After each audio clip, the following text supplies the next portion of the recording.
presencia.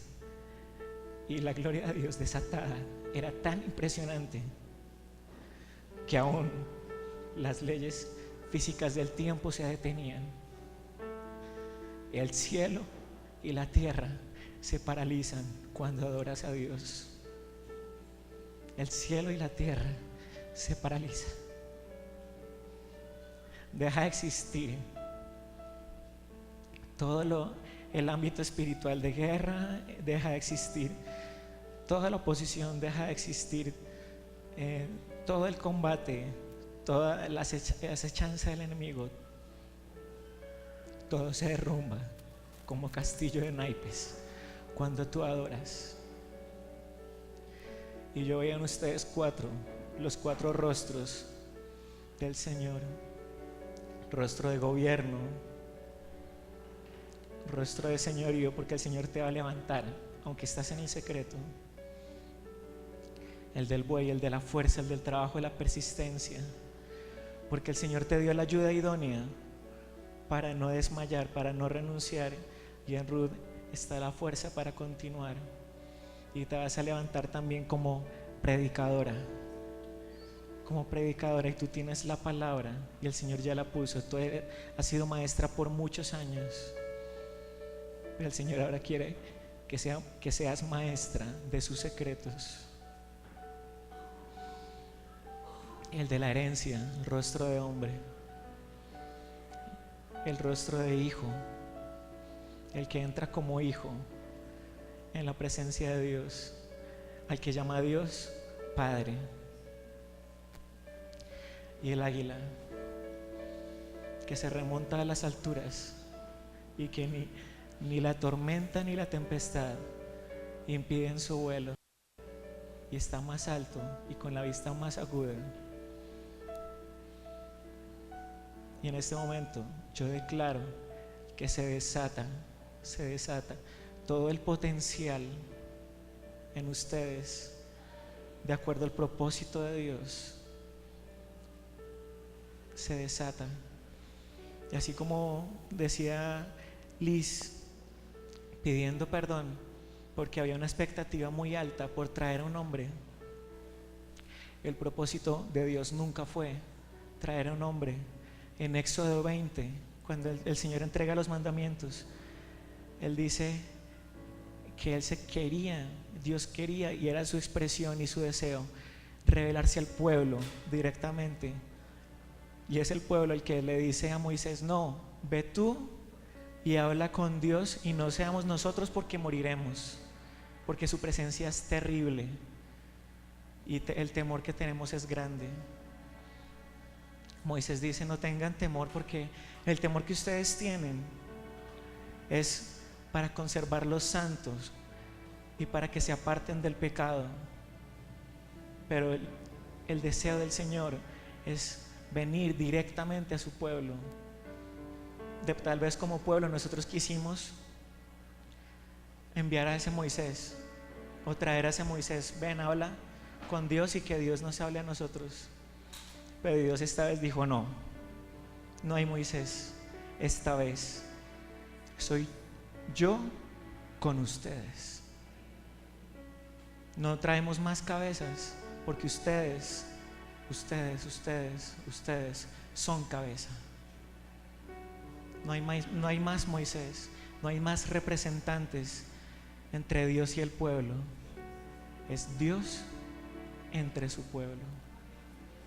Y eso es lo que también Dios siembra en tu ministerio. Aleluya. Gracias, Señor. Gracias, Señor.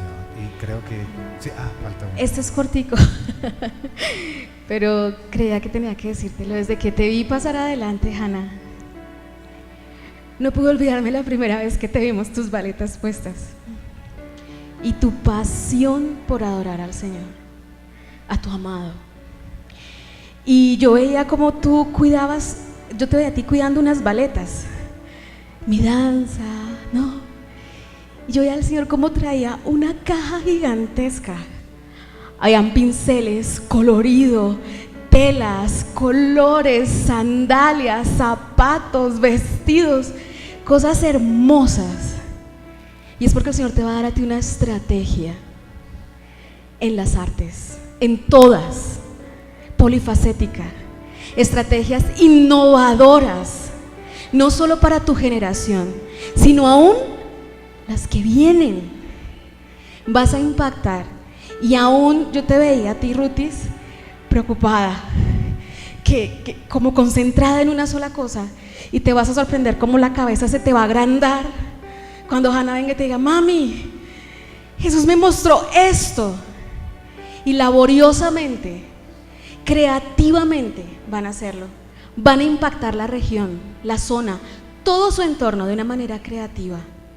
Y cuando yo le decía a José ayer, estoy expectante, antier que ustedes estaban tomando camino, le decía, estoy expectante de lo que Dios va a hacer después de esto. No por quien viene, sino por el encuentro específico que hay para los cercanos. Les amamos y estoy expectante de las ideas que Dios te va a dar, porque aún yo sentía que vamos a decirte: ¿cómo lo hiciste? Queremos hacerlo como tú lo hiciste. Gracias. Y escuché de Hannah que el Señor dijo: hacedora de milagros, y se cumplirá en ti, y tú vas a ver lo que dice la palabra: estas señales seguirán a los que creen. Así es que muchos milagros vienen para tu ministerio, para tu vida y para la de todos. Esto es lo que el Señor tiene para cada uno. Otra cosa que vi es que vi pasajes. El Señor dice: ustedes no van a tener que pagar, las naciones tienen que pagar para que ustedes vayan. Así va a ser. Ustedes no tienen que pagar los pasajes, porque yo vi que del cielo bajaban pasajes para ustedes y pronto van a usar esa visa.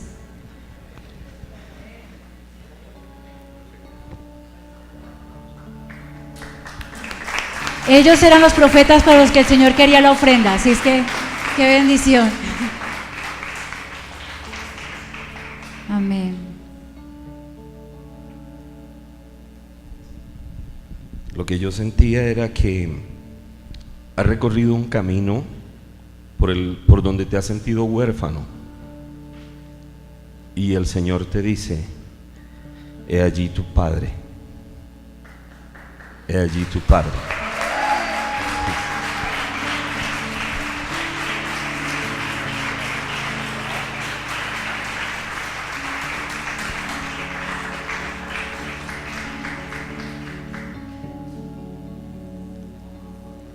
Has pasado por circunstancias porque te has sentido sin padre. Has sido juzgado, criticado, han murmurado de ti, y en muchas murmuraciones es: ¿dónde está tu padre? Y empiezas un camino nuevo porque has encontrado un padre espiritual que te cobija, que te protege, que te da un consejo sabio, que te llama, que te edifica, que te construye, que te levanta en los momentos difíciles. Y el camino que vas a recorrer de ahora en adelante es un camino diferente. Amén.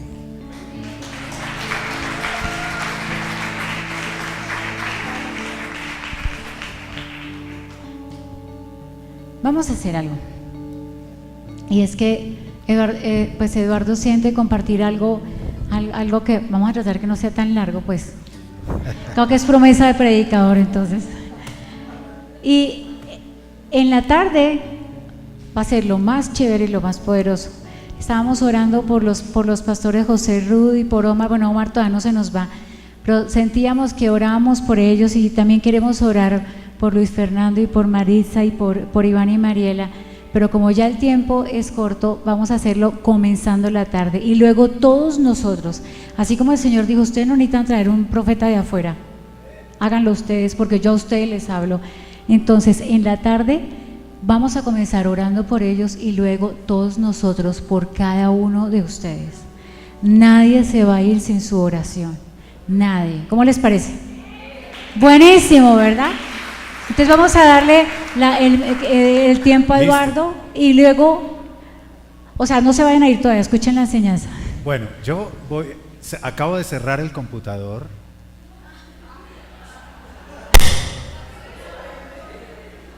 Lo cerré a propósito, para que la enseñanza no sea larga. Y voy a darla de memoria. para que sea más corta y así se me olviden muchas cosas. Bueno, entonces, porque yo soy consciente que mis enseñanzas son demasiado largas y debo hacerlas más cortas de pronto. Entonces, quiero traer claridad sobre los 4 rostros o las 4 caras del libro de Ezequiel, capítulo 1 y de Apocalipsis. En Ezequiel y en Apocalipsis, 2 libros misteriosos de la Biblia, habla de una aparición de 4 seres vivientes.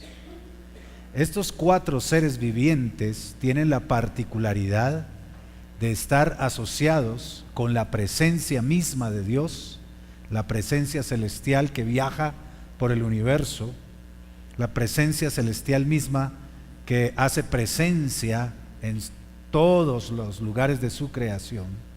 Y estos 4 seres vivientes siempre acompañan el trono. Son 4 seres vivientes misteriosos. Y uno se pregunta, bueno, ¿son ángeles? ¿Qué son? En algunos pasajes pareciera que son querubines. En otros dice seres vivientes. Pero son seres vivientes de lo más curioso y de lo más singular o peculiar, porque tienen 4 rostros, tienen 4 alas y dice que se mueven en determinada dirección al frente solamente y no se dan vuelta cuando se mueven.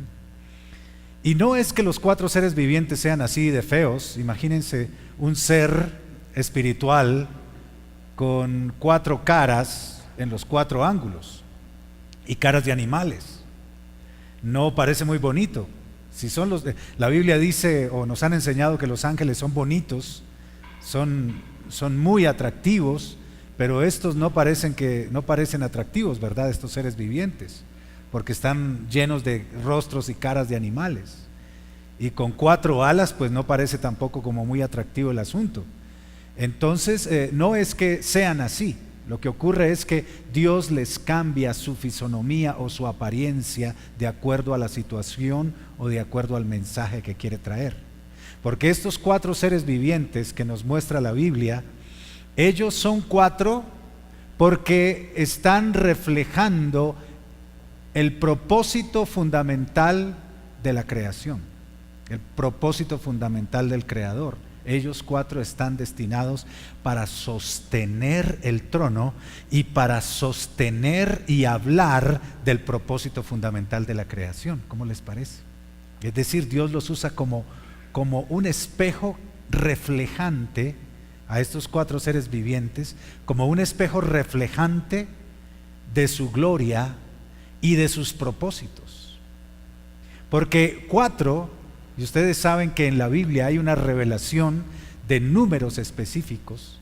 Les quiero decir que desde el número 1 hasta el número 40, todos los números bíblicos tienen un significado y Dios usa esto como la firma de la autenticidad y veracidad de las Escrituras. Desde el 1 al 40 todos los números tienen un significado profético, como sello divino. Y resulta que el número 4, el significado del número 4 es fundamento. Son 4 rostros porque 4 es el fundamento del universo. Dios creó todo en el fundamento del número 4. ¿Por qué? Por la siguiente razón, porque Dios es Trinidad, ¿cierto? ¿Cuántos creen que Dios es una Trinidad? Padre, Hijo y Espíritu Santo. Pero es una Trinidad en el principio, en la eternidad del principio. ¿Me están siguiendo, mis amados? Dios es una Trinidad en la eternidad del principio, pero es una Trinidad más 1 en la eternidad del fin. Amén. ¿Sabían ustedes que la eternidad está compuesta de 2 eternidades? La eternidad del principio y la eternidad del fin. El Salmo dice que nuestro Dios es Dios desde la eternidad hasta la eternidad. En la eternidad del principio Dios hace el plan de todas las cosas para glorificarse. En la eternidad del fin Él recoge todas las cosas para su gloria, todos sus propósitos. La eternidad del principio en la eternidad del principio Dios envía sus planes y sus propósitos y los recoge en la eternidad del fin. Y entonces en la eternidad del principio es la Trinidad, 3 personas en uno, 3, el número 3, el número de la Trinidad por siempre.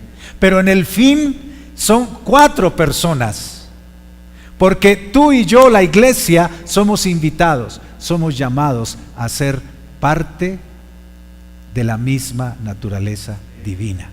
¿Cómo les parece? Y por eso también son 4 rostros, y por esto estos querubines están reflejando esa gloria. Pero fíjense cómo es que están dispuestas las caras o los rostros de estos seres vivientes.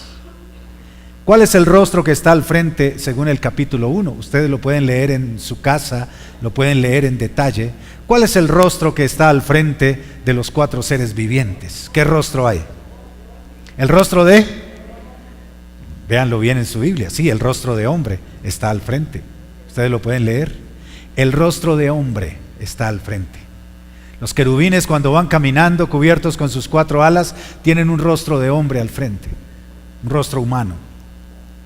¿Cuál es el rostro que está a la derecha de los 4 querubines? ¿Cuál es el rostro que está a la derecha de los 4 rostros? El rostro de león está a la derecha, rostro de león. Léanlo en su Biblia. ¿Cuál es el rostro que está a la izquierda de los 4 rostros? El rostro del buey. Nos queda uno. ¿Cuál es el rostro que nos queda? El de águila. ¿Dónde está el rostro de águila? Atrás. Está mirando hacia atrás. Si usted traza 2 líneas encima de la cabeza de este ser viviente, o un sistema de coordenadas de 2 líneas que se cruzan a 90 grados, una línea, un eje que pasa por encima de la cabeza y otro eje que pasa transversalmente, entonces tenemos los 4 puntos cardinales, ¿verdad? Los 4 puntos cardinales. Y si miramos nuevamente a este ser viviente y miramos cómo está dispuesto y siempre está mirando al frente con su rostro de hombre. ¿Esto qué quiere decir? ¿Qué quiere decir esta revelación de los 4 rostros?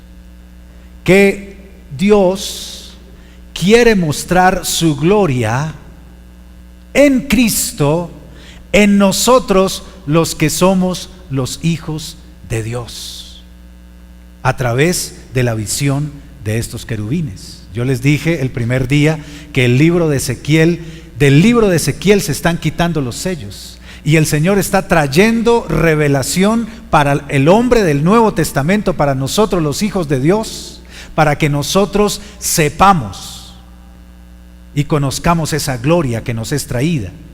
Y esta revelación de los 4 rostros nos enseña a caminar en el equilibrio y en la profundidad, en la madurez. Son 3 cosas: equilibrio, profundidad y madurez que debemos tener como hijos de Dios, que han salido de tomar solamente leche pura y espiritual y ahora son traídos a comer vianda, como dice la Escritura, para cristianos maduros que han avanzado a una nueva etapa, que es una etapa de conquista de naciones. Amén.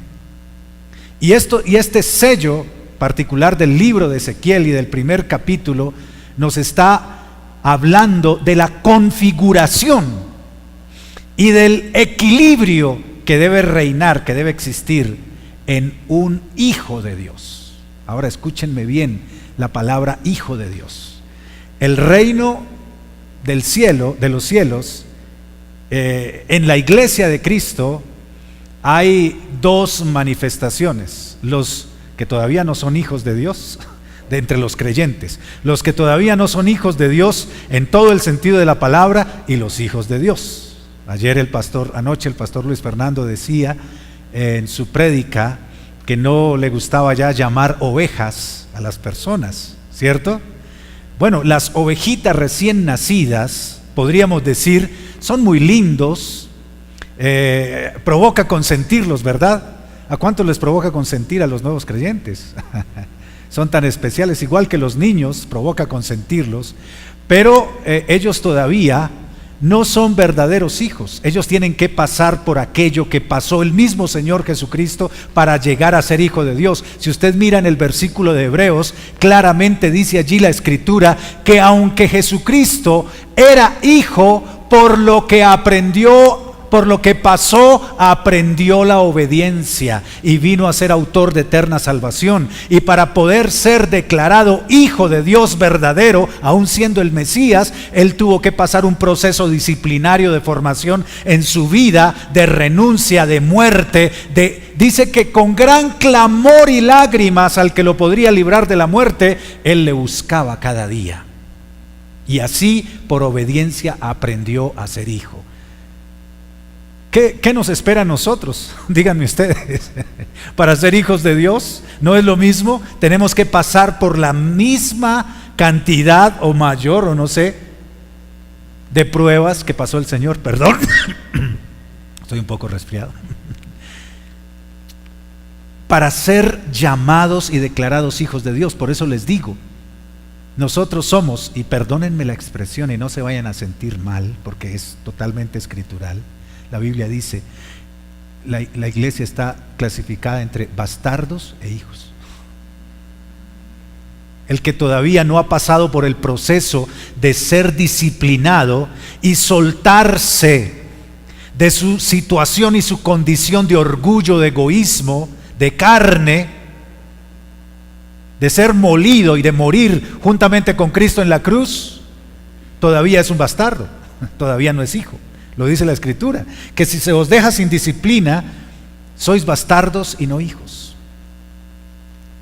Es cierto que los niños son muy lindos, pero ¿saben cómo nos aguantamos a los niños? Porque los queremos y los amamos mucho. Pero todavía su falta de formación hace que ellos sean rebeldes y malcriados. Pero cuando los hijos de Dios han pasado las pruebas, ya el Hijo de Dios ha sido configurado a su verdadera forma. Y la verdadera forma de los hijos de Dios tiene 4 rostros. Y deben estar esos 4 rostros en equilibrio total. Ahora, les estaba diciendo, el rostro de hombre es el rostro que siempre va al frente. ¿De qué nos está hablando esto? Tal vez muchos de ustedes dirían, o algunos de ustedes dirían, pero el evento se llama Cuando las águilas se atreven, y resulta que el pastor Luis Fernando anoche estuvo hablando de un tema que pareciera que no tiene que ver mucho con el seminario, pero resulta que tiene todo que ver. ¿Y de qué estaba hablando él ayer? Estaba hablando de esto, de este primer rostro. Así que la predicación de anoche fue del rostro de hombre. ¿Por qué? La gloria celestial que es manifestada a través de seres misteriosos traídos de otro lugar del universo que no tienen nada que ver con las cosas prácticas de este mundo. Porque qué seres más extraños, ¿verdad? Qué seres más extraños esos 4 seres vivientes que bajaron sobre la tierra en esa manifestación, pero tenían todos al frente rostro de hombre. Y esta revelación en Cristo nos está hablando a nosotros de la necesidad de aterrizar esa gloria en forma práctica en este mundo. ¿Sí? ¿Estamos siguiendo? Amén. Precisamente Dios nos está hablando a nosotros de esto, y particularmente a esta iglesia. Y fíjense que el rostro de hombre va al frente, no va al rostro de águila. Es decir, no es la manifestación de estos 3 rostros de animales, ninguna de esas 3 está al frente, está la de rostro de hombre. Esto significa que el mensaje del evangelio que nosotros tenemos debe ser traído en un lenguaje amigable para que las personas puedan caminar con Cristo. No en ese lenguaje evangélico espantapájaros que muchas veces se tiene para predicarle a las personas. ¿Saben ustedes a qué me refiero, no? Es el lenguaje evangélico espantapájaros,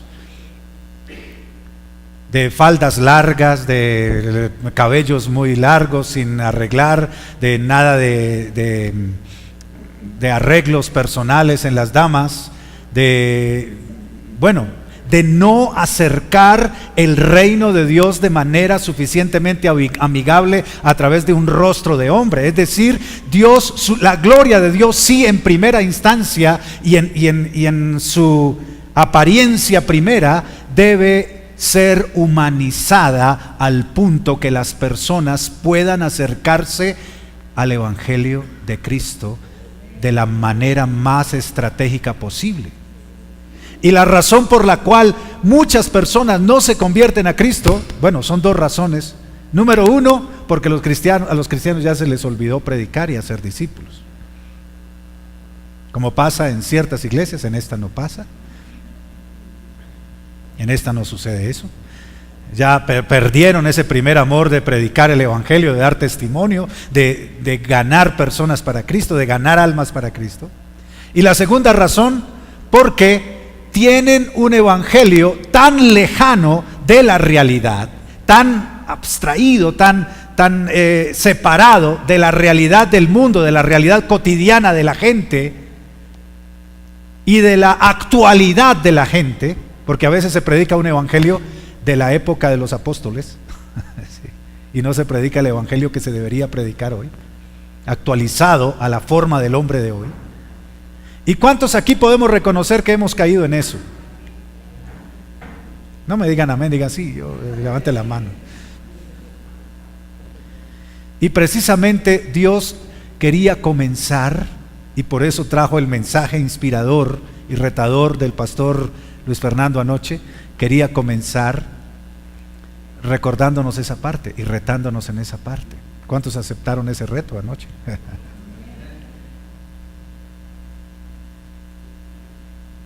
Y Dios nos está trayendo precisamente en esa transición del rostro de hombre. ¿Cómo hace el pescador? Jesús le dijo a Pedro: sígueme y te haré ¿qué? Pescador de hombres. Y para pescar hombres, ¿qué se necesita? ¿Qué se necesita para pescar hombres? Para pescar peces hay que engañarlos, ¿verdad? En cierta manera la predicación del Evangelio es un engaño santo, entre comillas, engaño. Sí. Porque hay que engañar a los peces para pescar. Hay que lanzarles una carnada, hay que poner una carnada en el agua que se parezca a lo que le gusta a los peces. ¿Me escucharon? Hay que meter entre el agua una carnada que se parezca a lo que le gusta a los peces. ¿Qué le gusta a los peces? Un gusanito que se mueve allá, una carnadita, algo muy dulce, muy rico para ellos. Y esa carnada se mete dentro del medio en el cual ellos se mueven como peces en el agua. ¿Cierto? ¿Qué quiere decir esto? Que nosotros tenemos que, como dice la Escritura, hacernos gentiles entre los gentiles, judíos entre los judíos, griegos entre los griegos, comerciantes entre los comerciantes, locos entre los locos. ¿Recuerdan ustedes que David era tan buen actor que se fingió loco y le creyeron para entrar a una ciudad? Alguien acá haga un fingimiento de ser loco, una actuación, y convenza a los demás a ver si le creen que sí es verdaderamente loco. David convenció. Nosotros debemos ser lo suficientemente convincentes por la pasión de Dios en nuestras vidas para ganar esos peces, para cosechar ese fruto. Pero entonces nos gusta más un evangelio espantapájaros. ¿Cuál es ese evangelio espantapájaros? ¿Cuál sería? Algo que los hace salir corriendo en primera instancia. Tradicionalista, religioso, legalista, condenatorio, regañón.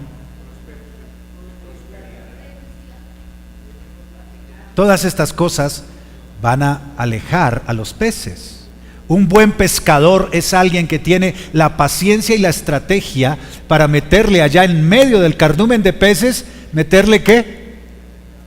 La carnada apropiada, jugosita, para que ellos muerdan el anzuelo. Y cuando muerde el pez el anzuelo, lo primero que siente es el sabor dulce y rico de su carnada, pero luego siente que algo lo ha atravesado. Y luego hay que traer a las personas a ser atravesados en sus necesidades sentidas. Se les atraviesa el Señor, es cuando vienen las pruebas, y luego son sacados de ese estanque o de esa agua, son sacados de su medio. Aquí hago una advertencia, escúchenme muy bien todos. El rostro de hombre no implica que nosotros vendamos o negociemos nuestras convicciones. ¿Me escucharon? Tener rostro de hombre para acercarnos a este mundo, para que sea salvo por la sangre de Cristo, no implica que nosotros negociemos con el mundo y contaminemos nuestra vida y negociemos nuestros principios en ningún momento. Es una función estratégica, porque ¿qué es lo que hacemos con el pez? ¿Nos lanzamos nosotros al agua y empezamos a nadar con peces? Como pescadores, ¿qué es lo que hacemos? Sacamos al pez de su medio, lo traemos a nuestro medio, lo matamos en nuestro medio, es decir, matamos el mundo, matamos su naturaleza en nuestro medio, es la muerte en la cruz, pero él acepta, desde un tiempo en adelante, él acepta gustoso esa muerte, porque se da cuenta que estaba engañado, viviendo en el medio incorrecto, en el medio que no era, en el medio de Satanás y del mundo. Y cuando viene a Cristo, ¿qué pasa? Se hace parte de nosotros. El pescador es Jesús. Se hace parte del cuerpo de Cristo, porque muere en Jesús, y eso es lo que hace el pez, da su vida para empezar a formar parte de la vida del Señor, del cuerpo del Señor Jesús. ¿Cómo les parece? Esa es la figura de la pesca. Pero hay otros rostros. El rostro de águila, que lo tenemos muy fuerte en nuestra congregación y en nuestro ministerio. ¿Dónde va el rostro de águila? Está atrás, está escondido. No se muestra a los hombres, pero el que no se muestre a los hombres no significa que no existe, está ahí. Y tenemos ese rostro de águila que significa la unción profética celestial. El rostro de águila significa e implica la función o la unción profética que baja del cielo. De la misma manera tenemos a la derecha el rostro de ¿qué? De león. Y el león, ¿qué significa? ¿Qué significa el león? Significa la autoridad de gobierno territorial para establecer el reino de Dios en forma práctica en este mundo. Así que todos nosotros debemos tener un rostro de león aquí a la derecha, y la derecha es la mano que para todos nosotros tiene el significado de ¿qué cosa? De confianza, de seguridad, de firmeza. Y en el lado izquierdo está el rostro de buey, entonces. ¿Y qué significa el buey? ¿Qué significa el buey? El trabajo y el servicio. Tres cosas: trabajo, servicio y obediencia. Trabajo, servicio y obediencia. Y de este rostro de buey también nos estaba hablando el pastor Luis Fernando anoche en su enseñanza. ¿Cuántos aquí creen que están 100% moldeados ya en el servicio? Levanten la mano, por favor, que estamos ya muy bien en servicio. Estamos listos, completos. ¿Qué hacía Jesús? Jesús tuvo los 4 rostros en forma plena. Amén. ¿Cuántos dicen amén? Mira, él tenía la revelación del águila. ¿Cuántos lo reconocen? La revelación del águila como jamás nadie la ha tenido, el Señor Jesucristo. Pero a la vez se presentó como hombre, porque dice la Escritura, el Hijo del Hombre, con mayúscula, ¿verdad? Fue 100% hombre. Y además con su sabiduría tan profunda, su sabiduría fue tan práctica. Y él usaba para evangelizar los ejemplos más prácticos de la vida cotidiana de los hombres de ese entonces. Él dijo: yo les hablo a ustedes los misterios de Dios en parábolas, en parábolas terrenales, para que las interpreten, parábolas de su trabajo. Yo no les hablo a ustedes los misterios en terminología celestial, porque si se las hablara en terminología celestial, ¿quién podría entender eso? Ninguno de ustedes podría entenderlo. Eso dijo Jesús, ¿verdad? Y además él era servidor, el rostro de buey, servidor en extremo, porque siendo el maestro, les lavó los pies a los discípulos y él era el que les servía la mesa, servicio. Así que ¿cuántos estamos aquí en la transición de, número 1, rostro de hombre? El evangelismo, y rostro de buey, ¿el qué? El servicio y la obediencia. Yo sé que a muchos les cuesta trabajo obedecer, y nos cuesta trabajo servir y obedecer, ¿cierto? Seamos honestos y levantemos la mano todos aquellos que tengamos todavía orgullo personal y solo queremos que alguien nos sirva y que alguien nos traiga el tintico y que alguien nos traiga la agüita, ¿sí? Y cuando nos dicen algo de orden nos ponemos bravos o no nos gusta, pero no nos disponemos para estar sirviendo diligentemente. Todos los que tengamos y hayamos cometido ese pecado aquí, levantemos la mano. Muy bien. Así que estamos en la transición de volvernos bueyes. ¿Cuál es la característica del buey? Dios le habló a mi hija: el buey hace un trabajo enorme, pero nunca ve lo que está haciendo. Le dijo así el Señor a ella. Ella estaba diciendo: Señor, y todo este año, ¿qué es lo que estoy haciendo aquí? Dice: sé como el buey. El buey ve solamente el desorden que hay delante de sus pies, pero no puede mirar para atrás, no puede echar la vista atrás para mirar el orden que está formando con su trabajo. ¿No les parece que eso es completamente lógico? El buey solo ve piedras, terreno revolcado, no hay ningún orden adelante y sigue trabajando y alando y haciendo fuerza y dice: ¿para qué me sirve todo esto que estoy haciendo? Si mira el desorden que hay, pero no puede ver el orden que está formando. Y saben, les digo a todos los que son servidores aquí, si alguna vez se han quejado y han dicho en su vida: pero ¿de qué me ha servido todo lo que he hecho? No, ni me lo han reconocido, ni me lo han visto como debería ser. Sepan ustedes que está quedando un surco bien labrado en donde nadie ve y en donde nadie reconoce. Amén. Entonces hago hincapié que el rostro de águila está aquí escondido en la parte de atrás, y nosotros debemos saber usar ese rostro. Debemos saber usar ese rostro de la manera equilibrada, de la manera apropiada.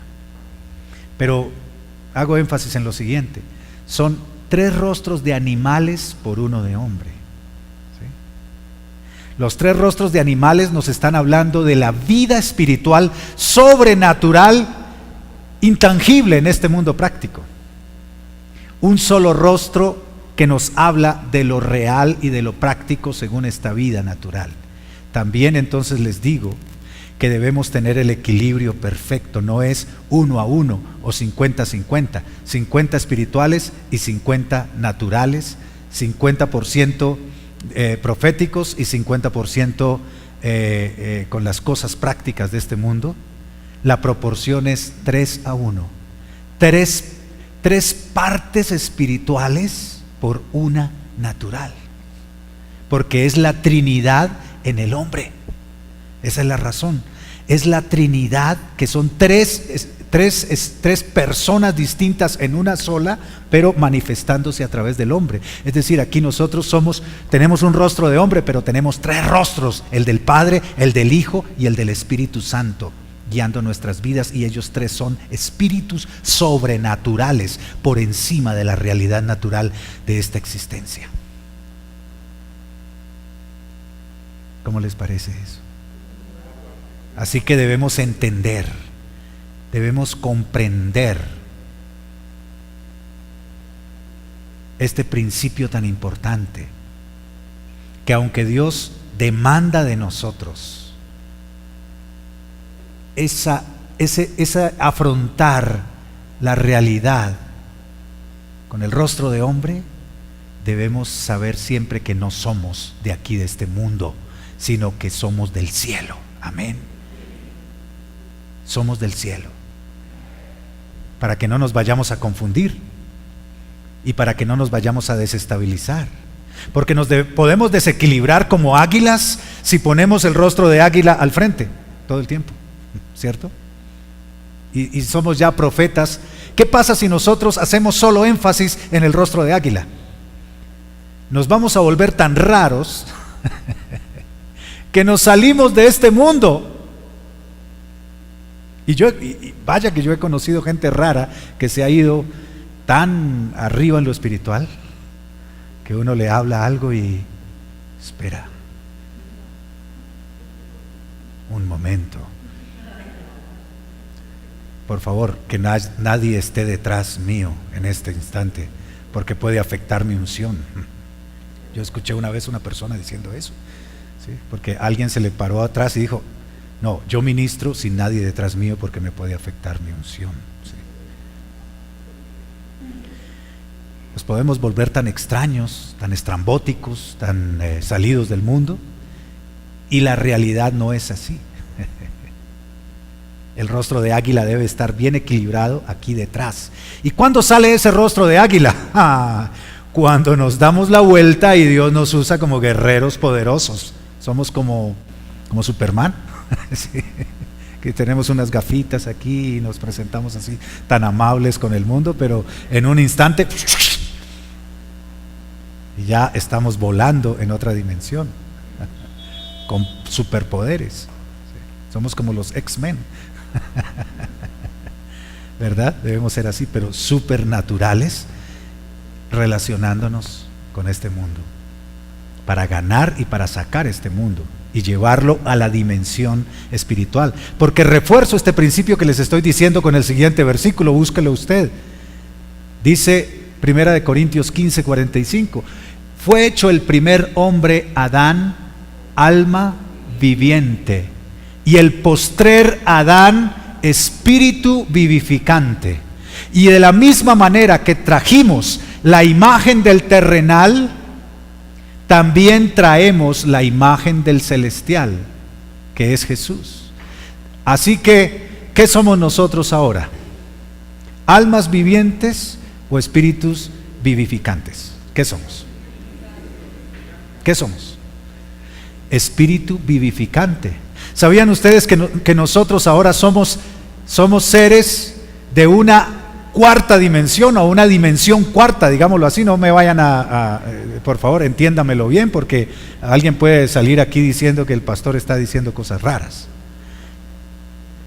Mira, el hombre Adán, alma viviente, solamente vive como en 3 dimensiones, ¿sí? Pero el hombre espiritual, espíritu vivificante, tiene una dimensión adicional, y es la presencia del Espíritu Santo que vino a vivir dentro de él, se ensambló con su propio espíritu y formó una nueva creación dentro de él. ¿Cómo les parece? Por esa razón nosotros ahora no somos alma viviente. ¿Qué es un Adán alma viviente? Una persona natural que interpreta el mundo solamente desde una perspectiva puramente natural, sin revelación profética de Dios. Pero ¿qué es un Adán espíritu vivificante, que somos tú y yo, somos nosotros? Alguien que, viviendo con los pies bien puestos en la tierra y con antena al suelo, ¿cierto?, Es decir, con rostro de hombre es una persona que tiene la naturaleza de Dios viviendo en sí mismo y puede entender desde la perspectiva de la mente de Cristo, desde la perspectiva celestial y profética, todas las cosas, porque la Escritura dice que tú y yo tenemos la mente de Cristo y que nosotros podemos juzgar todo en este mundo y nosotros no somos juzgados por nadie. ¿Cómo les parece? Ese poder tenemos nosotros como hijos de Dios. Tenemos esa naturaleza ensamblada en nosotros, la naturaleza misma de Cristo que nos capacita y nos da la mente de Cristo. Así que este es el equilibrio del cual Dios quiere o quería hablarnos, enfatizando el rostro de hombre. Amén. Para que nosotros nos presentemos como debemos presentarnos, pero sabiendo que tenemos la potencia de 3 rostros invisibles, poderosos, que hablan de un hombre Adán, espíritu vivificante, que somos ahora en Cristo y que tenemos la capacidad de transformar este mundo.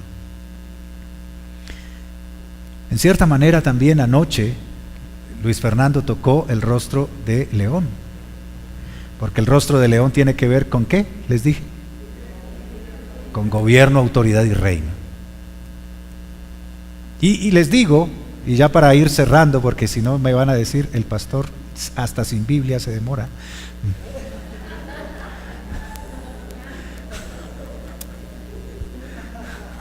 Bueno, su risa ya lo dijo. Hay 4 evangelios. 4 evangelios. No me estoy refiriendo a Mateo, Marcos, Lucas y Juan. Aunque dicho sea de paso, Mateo, Marcos, Lucas y Juan expresan los 4 rostros. Lucas es el rostro de hombre. Lucas es el rostro de hombre. Mateo es el rostro de león. Mateo es el rostro de león. Marcos es el rostro de buey. Y Juan es el rostro de águila. Y podemos entenderlo claramente cuando empezamos a leer el Evangelio de Lucas, el Evangelio de Juan. Empezamos a leer el Evangelio de Juan, léalo usted ahí, y empieza diciendo: en el principio creó Dios el cielo y la tierra.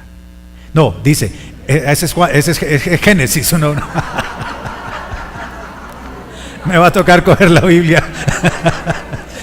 Juan 1.1 dice, en el principio era el Verbo, y el Verbo era Dios. Este era en el principio con Dios. Todas las cosas por Él fueron hechas, y sin Él nada de lo que ha sido hecho fue hecho. En Él estaba la vida, y la vida era la luz de los hombres. La luz en las tinieblas resplandece, mas las tinieblas no prevalecieron contra ella. Esa es la introducción del Evangelio de Juan. ¿Cómo les parece? Está por allá más arriba de una nube, ¿verdad? Profundo en las alturas, centrado en la gloria intangible, más extraña para la realidad de este mundo. Pero resulta que el Evangelio de Lucas, ¿cómo comienza? Dice de la siguiente manera: en el primer tratado, oh Teófilo, comencé a hablarte de las cosas que Jesús comenzó a hacer y a enseñar. Y excelentísimo Teófilo, he decidido ponerlas todas en orden para mostrarte lo que pasó con este Jesús de Nazaret. Completamente aterrizado, ¿verdad? Totalmente aterrizado Lucas, mientras que Juan está por allá detrás de una nube. Fíjense las dos perspectivas. Yo creo que necesitamos pastores, también pastores, y por eso el Señor levantó 5 ministerios, no uno solo, sino 5. Pastores como Luis Fernando, ¿verdad?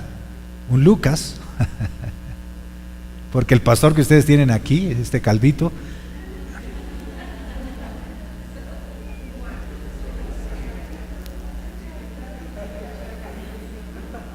medio deschavetado. Fíjense, dos perspectivas completamente distintas. Una tan práctica, Lucas, el médico amado, que entre otras cosas era periodista y era político también, porque el hombre eso iba, le decía, excelentísimo Teófilo, y Teófilo lo dejó pero feliz a Teófilo. Y se convirtió seguramente, Teófilo, ¿cierto? Mientras que Juan dice, no, es que a Teófilo yo no le entiendo ni pío. Teófilo a Juan, no le entiendo nada a este hombre, ¿cierto? ¿Cómo se iba a convertir el pobre Teófilo? Con Juan. Y fíjense los otros dos evangelios, Mateo, evangelio de reino, y Marcos, evangelio de buey, práctico. Pero no quería hablar de esos cuatro desde esa perspectiva, sino de los 4 niveles del evangelio, los 4 evangelios desde su perspectiva de nivel. El primer evangelio es el evangelio de la salvación en Cristo. El segundo es el evangelio del reino. Jesús habló del evangelio de la salvación en Cristo y después habló del evangelio del reino. Tercero, habló del evangelio de las inescrutables riquezas de su gloria revelada. Y cuarto, el evangelio de la gloria. Y van en ese proceso. Y resulta que el evangelio de la salvación nos está hablando de un rostro celestial. Nos está hablando, porque la salvación pues no es práctica. El bautismo en agua, que uno necesite bautizarse en agua, que uno empiece a hablar en lenguas, ¿qué sentido práctico tiene hablar en lenguas? ¿Verdad? Para este mundo. Antes espanta a los no creyentes. Pero ese evangelio de la salvación es celestial. Luego viene el evangelio del reino, el segundo evangelio, y se aterriza lo celestial en el segundo paso para traer salvación y transformación a la comunidad y al mundo tangible, al mundo real. Aquí empieza a actuar el rostro de hombre, ¿verdad? Pero luego Dios nos llama a meternos en el tercer paso para seguir completándonos, el evangelio de las inescrutables riquezas de su gloria. El evangelio de las inescrutables riquezas de su gloria es el evangelio de las profundidades reveladas. Porque sabían ustedes que la palabra misma, la riqueza misma de la palabra de Dios revelada a nuestro entendimiento por sí mismo, ese fluir es tan poderoso que absorbe nuestra vida en la contemplación y en el conocimiento de aquel que nos llamó a su gloria. Amén. Porque ¿qué es la vida eterna? Dice la Escritura. ¿En qué consiste la vida eterna? ¿Y qué responde Jesús? ¿La vida eterna qué es? ¿Qué es? Que conozcan al Padre y conozcan a Jesucristo, a quien el Padre ha enviado. Es decir, conozcan 2 personas que no son de este mundo. Amén. Y los misterios que están escondidos y guardados en el corazón y en la mente de 2 personas que no piensan como piensa la gente de este mundo y que piensan en cosas del cielo solamente. El evangelio de las riquezas inescrutables. Y el último, el evangelio de la gloria, que ya en el evangelio de la gloria no hay conocimiento que nos satisfaga, porque lo que nos satisface y nos absorbe completamente es la contemplación de su gloria y su presencia en nuestras vidas. Amén. Entonces aquí termino diciéndoles que antes de irnos a almorzar, cosa tan práctica en la vida, nosotros alineemos muy bien nuestros 2 ejes, ¿verdad? El eje frontal y el eje transversal, y nuestros 4 rostros los pongamos en el orden debido. Y el Señor le habló al pastor Iván y le dijo por qué quisiera que él nos cerrara esta enseñanza con el mensaje que el Señor le habló a él específico. Esta mañana me reunió ahí arriba tomando un tintico y me dijo: Eduardo, entendí, el Señor me dijo esto y esto y esto. Y ahí se los va a decir él. El otro micrófono.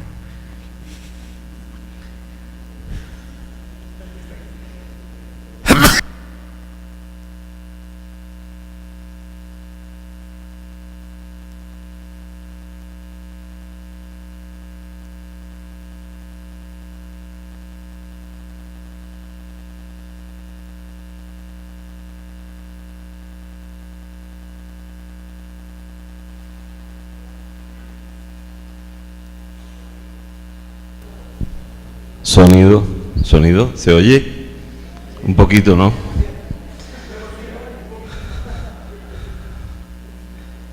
Yo le estaba preguntando al Señor, porque en cierta manera, cuando uno es pastor, se identifica con el pastor donde uno visita también, ¿no? Y yo sentí en ellos la frustración ayer, y también me sentí preocupado porque igualmente creo que me hubiera pasado a mí, que uno invita a alguien y ese alguien no va. Pero cuando uno conoce al Señor nada se le escapa de las manos. Y mientras estaba yendo a Pastor Luifer anoche, yo dije, uy, aquí está, Señor, aquí está lo que tú quisiste hacer en este tiempo, en esta iglesia, con la iglesia. Y pensaba lo que dice Pablo en Efesios, de la importancia del fundamento en los apóstoles y profetas. Y yo decía, pero si esta iglesia está fundamentada hace rato en lo apostólico y lo profético, hace ratísimo, y traer en estos momentos a un profeta no era lo que la iglesia necesita, porque están en un momento de transición, porque era importante o es importante que viniera un hombre de Dios como Luifer, porque él es un evangelista. Y él vino y nos contó la experiencia, cómo en 8 años pudo levantar una iglesia de 2000 miembros. Y yo sé que él lo dijo con mucha humildad, porque así lo transmitió, yo lo percibí de esa manera. Entonces, el Señor le está diciendo a la iglesia, a ustedes, a Comunidad Cristiana de Fe Norte, le está diciendo, es tiempo de empezar a hacer la obra del evangelio. Es tiempo de evangelismo. Es tiempo de la cara de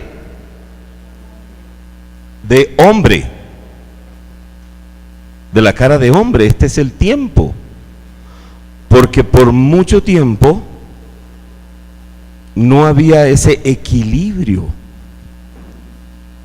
Y no estoy diciendo que estaban desordenados. Yo creo que todo ha tenido su tiempo. Y este es el tiempo en que el Señor ha estado alineando. Este es un tiempo de alineación y balanceo. Ustedes han estado en alineación y balanceo. Y sincronización también. Entonces, el Señor me hablaba esto y hoy remató la enseñanza esta del pastor Eduardo con esta revelación para entender los tiempos. Entonces, no se sientan defraudados con que el profeta no hubiera venido. ¿De qué hubiera servido que todos hubiéramos tenido esa palabra profética a través de este hombre? Si lo que Dios estaba era alineando y sincronizando la iglesia. Ahora, Él va a venir, pero va a venir en su tiempo, en el tiempo del Señor. Y no nos dañemos el corazón con Él. Amén. Y yo le decía a Eduardito, yo le decía, el año pasado ellos estuvieron, Eduardo y Liz, estuvieron en una actividad que hicimos con el Colegio Cristiano de Cartagena, y el remate fue en la iglesia y con algo, con alabanza. Creo que Liz estaba con las mujeres y tú estuviste con la alabanza. Fuimos a una finca con la alabanza, y mi esposa, que ella se encarga de esa parte, así como las mujeres siempre muy lindas, decorando todo, que todo esté así bien, hicieron un arreglo, un follaje muy especial, muy lindo. Y yo empecé a observar el follaje todos los días, durante varios días y durante varios meses. ¿Ustedes quieren saber cuántos meses duró ese follaje? 9 meses duró el follaje. Y yo le tomaba fotos, yo creo que todos los meses. Hubo un día que nuestra asistente, ella no sabía lo profético que yo estaba viendo en el follaje. Y mi esposa, que vuela en lo profético, yo le dije, Neni, ¿tú has observado esto? Y ella me dijo, no me había dado cuenta. Y yo dije, bueno, te estoy ganando. Mira lo que está pasando con el follaje. Este follaje tiene vida. Es impresionante. Pero yo estaba atento que Liz y Eduardo habían ido para el evento.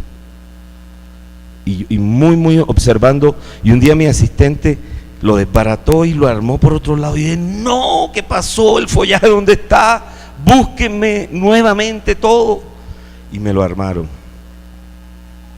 Lo buscaron todo, lo armaron y otra vez lo pusimos en el mismo lugar. Y yo le insistía a la iglesia en cada predicación, ese follaje nos está hablando. Hay algo nuevo que Dios está haciendo. Ese follaje es la vara de Aarón en este lugar, que está floreciendo y está produciendo un nuevo fruto. Hay vida, yo le decía. Y le dije a la iglesia, y Dios nos venía manifestando cambios. En julio nos habló y en julio nos dijo, lo nuevo que viene, me dijo el Señor, viene a través de los niños. El Señor me dijo, ahora la sede nuestra, donde hacíamos los servicios, el Señor me dijo, no va a hacer más los servicios aquí. Ahora los van a hacer en otro lugar. Aquí vas a hacer la super iglesia de los niños, con títeres, con drama, alabanza, con danza. Esto es de ellos. 2 servicios, porque ya lo que sentíamos en nuestro corazón era abrir los 2 servicios. Bueno, ya los 2 servicios realmente lo habíamos empezado en febrero del año pasado, pero me dijo, ahora se desplazan a otro lugar, transición a otro lugar. Miren lo que el pastor Luífer decía anoche, es tan sabio, tan sabio. Y eso de cambiar los lugares, las mujeres son especiales en la casa, cambian la mesa, todo, uno dice, esto es otra casa. Igualmente nos pasó a nosotros cuando el año pasado nos cambiamos, el recinto nuestro era así, como este, aquí largo. En el centro hay una columna, hay una escalera de caracol que yo le tengo rabia, yo soy ingeniero civil. Le tengo rabia porque me salía carísimo desbaratarle y hacerlo de nuevo por la estructura que había que hacer. Y me dio rabia el presupuesto y dije, no, yo no hago eso. Nos vamos de este lugar algún día. Y entonces el Señor nos guió que debíamos el año pasado cambiar el lugar. Y quedó. Entonces el púlpito quedó así y la gente se sentía así. Yo sentía a la gente tan cerca de mí, tan cerca, yo dije, esto es. Y algunos antiguos se encresparon así. Uy, me siento incómodo. Pero los que volaban como águilas me dijeron, pastor, esto es de Dios. Eso es lo que yo quería oír. El águila está viendo. Y nos sentimos complacidos. Y así nos mantuvimos hasta diciembre, que nos cambiamos al Hilton. Estamos en 2 lugares, en el Hilton y un salón de eventos que se llama Caribbean Center. Cuando el Hilton no lo puede alquilar, nosotros estamos pilas, nos vamos al Caribbean Center. Entonces tenemos 2 sedes. Pero los niños están creciendo bárbaramente. Y el Señor nos dijo, a la nueva estación, lo que haré, lo haré con los niños, a través de ellos. Y me agradó tanto lo que dijo Luífer, porque Luífer dijo, cuando fue tan atacado por los pastores, él dijo, yo lo único que he hecho es hacer lo que Dios me dijo que hiciera. No es problema de método, es hacer lo que Dios dijo. Usa lo que Dios te diga, el método que sea, pero Dios te dijo, haz esto, y Dios te va a respaldar en el método que uses, cualquiera que sea, pero Dios te va a usar porque estás haciendo lo que Dios te dijo. Entonces, amados, yo creo que a esta altura de este tiempo, hoy sábado, mediodía, el profeta no vino. pero el Señor ha estado aquí. Y el Señor guió. Y es tiempo de alineación, balanceo y sincronización. Es tiempo de evangelismo. Como nunca. Como nunca. Nosotros lo vivimos, lo estamos viviendo y nosotros sentimos, cuando oí esa palabra anoche con Luífer, yo dije, en cierta manera, este es el hombre que Dios está usando para alinearnos y balancearnos en este tiempo. Y miren, ¿qué hace Dios? Dios rompe paradigmas.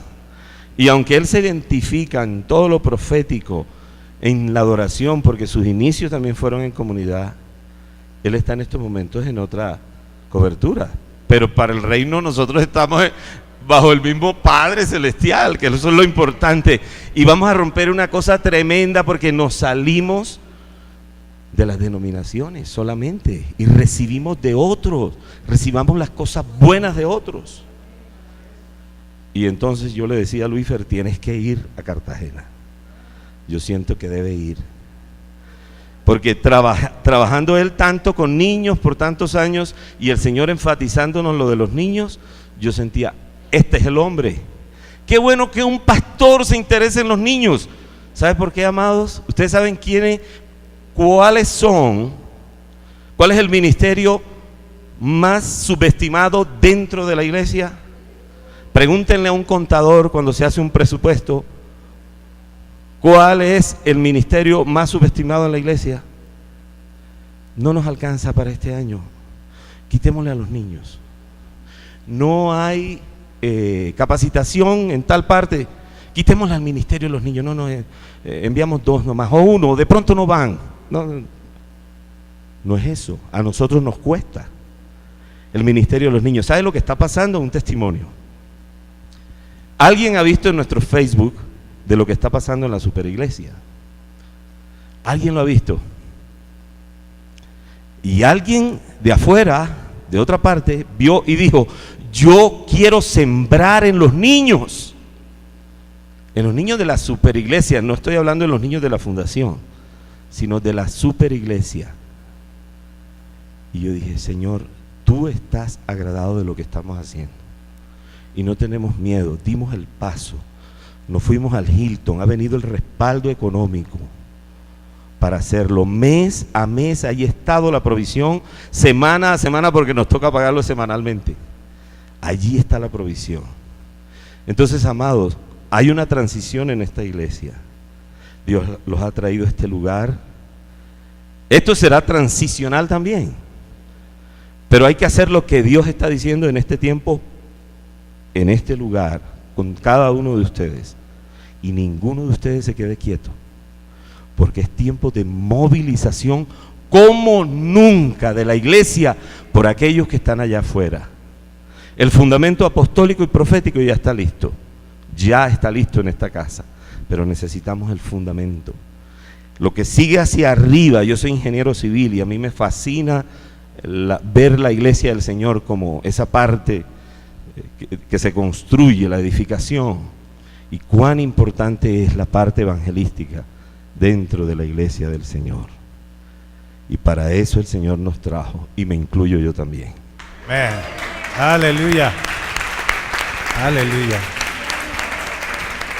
Entonces vamos a finalizar con una oración que le voy a pedir al pastor Luis Fernando y su esposita que la dirijan. Pero antes de esta oración, les quiero lanzar de nuevo el reto del servicio de todos aquí, el servicio, no solamente de los servidores que han estado trabajando, sino de todos, un compromiso con el servicio. Y número 2, un compromiso con el evangelismo y el discipulado. ¿Sí? Yo quisiera ver que todos ustedes, los que son de esta congregación, ahora si es aplicable para otras personas que vienen de fuera, pues amén. Si ustedes toman ese compromiso en esta mañana para caminar de esa manera. ¿Cuáles son los 2 compromisos? ¿Qué? Número 1, servicio. Jesús fue servidor. Ministerio significa servicio, que implica obediencia también. Y número 2, evangelismo y discipulado. Estamos en tiempo de evangelismo y discipulado. Predicar a tiempo y a destiempo y hacer discípulos. Ahora ya la organización en que cosechemos todo ese fruto es distinto. Esto es asunto del sistema que apliquemos, pero que usted se comprometa de corazón a ser esa persona. Amén, porque debemos tener ese rostro de hombre. Yo sé que aquí todos, si hubiéramos dejado libertad, todos hubieran profetizado y hubiéramos salido a las 12 de la noche, porque estamos en una iglesia de profetas, ¿sí? Todos hubieran pasado con una visión, una palabra, una revelación, todo. Eso es normal aquí. Pero lo que es anormal aquí es que no hay evangelistas. Absolutamente anormal. Y pocos servidores. Ajá. Entonces, ¿qué tal ese compromiso si lo tomamos hoy? ¿Cómo les parece? Y yo les voy a pedir que el que tome ese compromiso primero levante su mano y luego se ponga de pie. Con toda sinceridad. Que no sea solo para que me vean con la mano levantada los pastores, sino que usted se comprometa hoy a comenzar por eso tan práctico. Por eso tan práctico.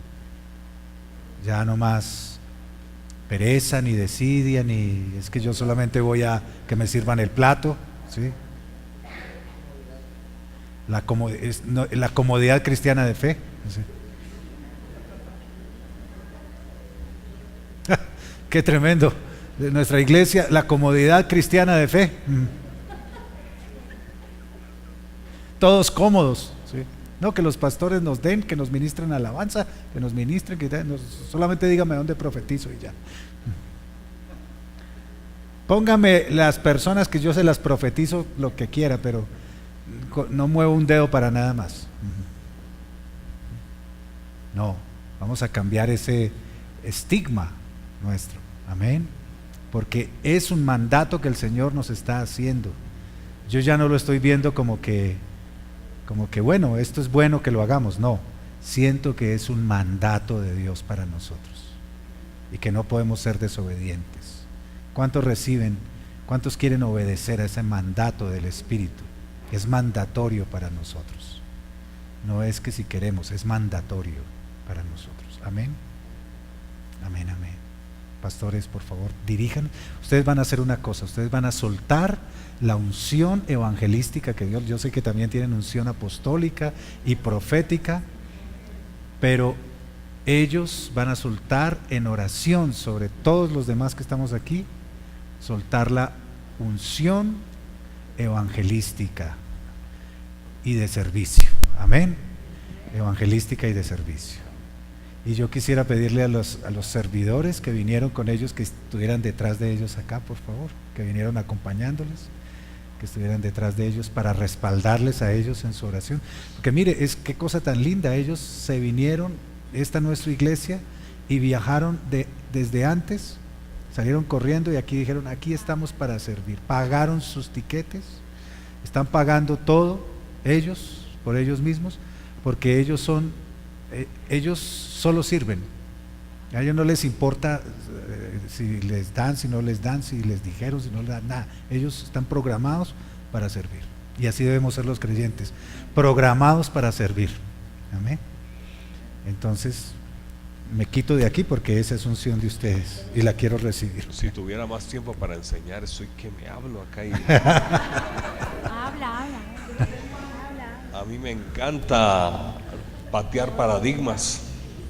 Me encanta romperle paradigmas a la gente, me fascina, es mi fortaleza. Denme en un bate, porque nuestra sociedad y nuestra cultura nos ha mantenido encerrados y nos acomodamos en las iglesias. Una vez me enseñó un profeta y me dijo, ¿qué es más poderoso, la unción o la cultura? Dije, la unción. Dijo, no, la cultura. La cultura es más poderosa y la unción es para desbaratarle la cultura a las iglesias, para meterlos en la cultura del reino y sacarlo de la cultura de su iglesia. Así que una de las cosas que hemos entendido es que no tiene sentido ser una iglesia sin que cumpla el propósito de la gran comisión. El Señor dijo: te mostraré cosas grandes y ocultas, pero me tienes que hacer discípulos. Podrás ser una tremenda águila, pero ¿dónde está tu fruto para mí? Yo no concibo iglesia y llenura del Espíritu de Dios y llenura de tantas cosas y tantas manifestaciones sin traer fruto para Dios. Y decirle: Señor, aquí está, esto lo gané para el reino. Entonces, yo sé que es un ámbito que se mueve en nosotros. No me voy a alargar, ustedes tienen cara de hambre, yo también. Sin embargo, ahí les dejo, estamos para servirles. Muchas gracias. Que tan pronto volvamos del almuerzo, me dan 3 horas para predicar. Muchas gracias. No le den 3 horas. Padre, te doy gracias por esta preciosa iglesia, Señor. Te doy gracias, Señor. Te doy gracias, Padre Santo. Señor, gracias porque yo, más que transmitir conocimientos, me gusta hacer impartimientos, Señor. Y yo te quiero pedir en esta jornada de esta tarde y en este instante, Señor, que ellos puedan sentir y que puedan experimentar lo que tú has depositado en nuestras vidas, Señor. Yo te pido en el poderoso nombre de Jesucristo que sobre ellos venga esa impartición de lo que tú, Señor, has depositado en nosotros, y con toda humildad lo damos, porque no nos los has dado para que nos lo guardemos, nos los has dado para que lo entreguemos, Señor. No tiene sentido guardar para nosotros lo que es tuyo, pero con gusto lo compartimos, Señor. Te damos gracias, Padre Santo. Yo te quiero pedir que sobre ellos venga el entendimiento de que, aunque sean una iglesia con un fundamento apostólico y profético, tengan el entendimiento, Señor, el entendimiento, Padre Santo, de qué sirve hacer la guerra si no me cojo el botín. No tiene sentido ir a la guerra y no tener botín. No es bíblico. No tiene sentido. Yo te pido en el nombre de Jesús, Señor, que esa parte del botín ahora la comprendan. Porque ¿en qué consiste la guerra espiritual? No es solamente avasallar territorio, sino ganar las almas de ese territorio al que le fue quitado el poder de algún hombre fuerte. No tiene sentido. Gracias porque eso tú me lo revelaste. No vino de mi entendimiento, tú mismo me trataste en esa área, y yo te pido que eso también venga sobre ellos en el nombre de Jesús. Sobre ellos en el nombre de Jesús, sobre ellos. Yo te pido, Padre Santo, que esa osadía que siento que tú me diste, porque yo era un hombre acomplejado, tímido y pequeñito, y tú fuiste quien me levantaste, Señor. Yo no soy lo que soy sino por ti. A ti la gloria y la honra. Y quiero que sobre ellos también venga, Señor, la capacidad del servicio y de la entrega y de la administración que has puesto sobre mi esposa, Padre Santo. Yo te pido que levantes tus manos bien en alto para que recibas lo que el Espíritu de Dios quiere dar a tu vida en esta mañana. A las mujeres quiero bendecirlas porque solamente por ser creadas como administradoras tienen la sabiduría y tienen toda la capacidad para servir. Señor, yo te pido que las bendigas, que ellas puedan ser mujeres esforzadas, valientes, mujeres que edifican casa y que también edifican casa para ti, Señor. Gracias te doy, Señor, porque son intercesoras por naturaleza, pero también te pido, Señor, que ellas sean trabajadoras para el reino, que ellas puedan dar testimonio no solamente en sus hogares, sino también a muchas otras personas, a sus vecinas, a sus compañeras de trabajo, en todo lo que ellas emprendan, Señor. Te pido, Señor, que también llenes sus manos con prosperidad.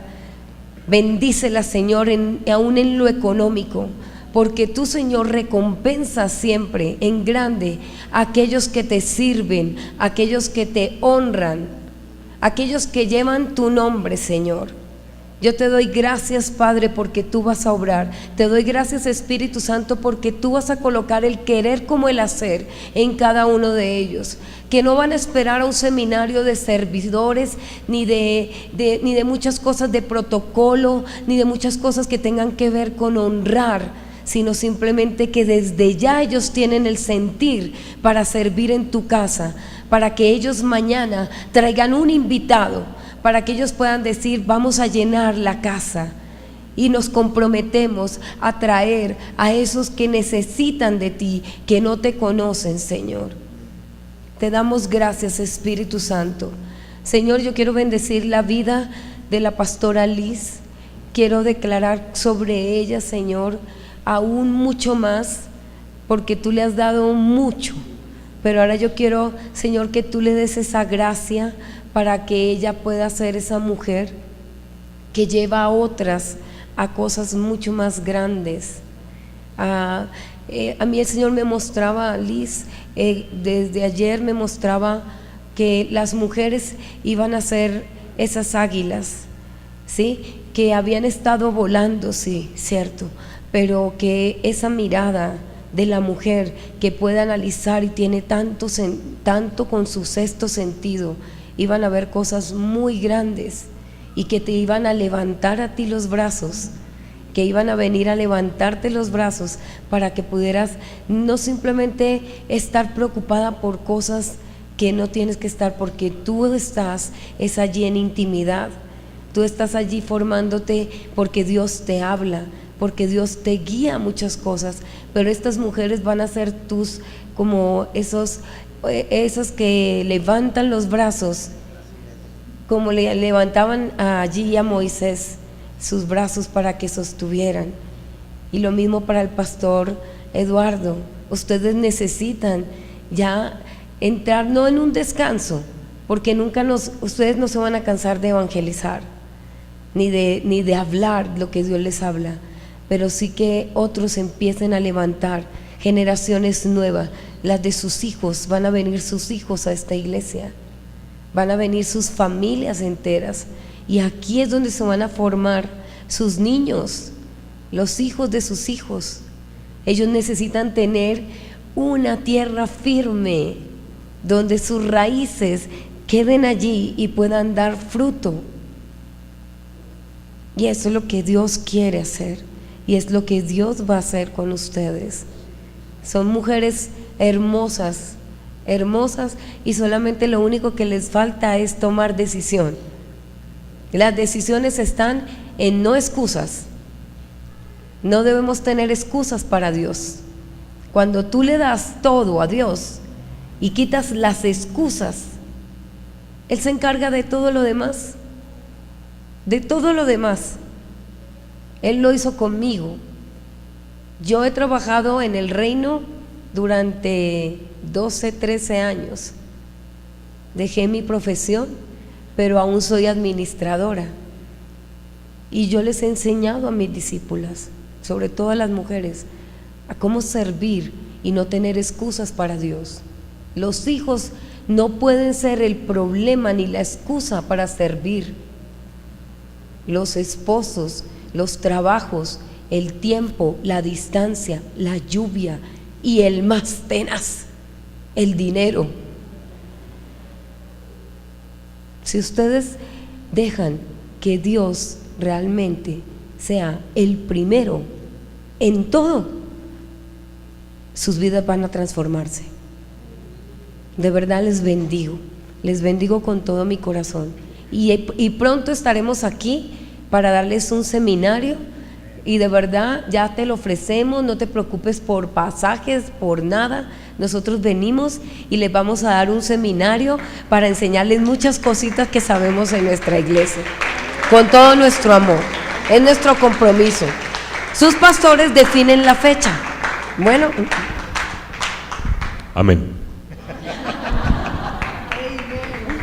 Amén, sí, ya habíamos hablado eso con ellos ayer y les dijimos: queremos que vengan, porque además necesitamos amigos como ellos aquí con nosotros, ¿verdad? Amén. Bueno, vamos a darnos un abrazo y se aceptan invitaciones al momento.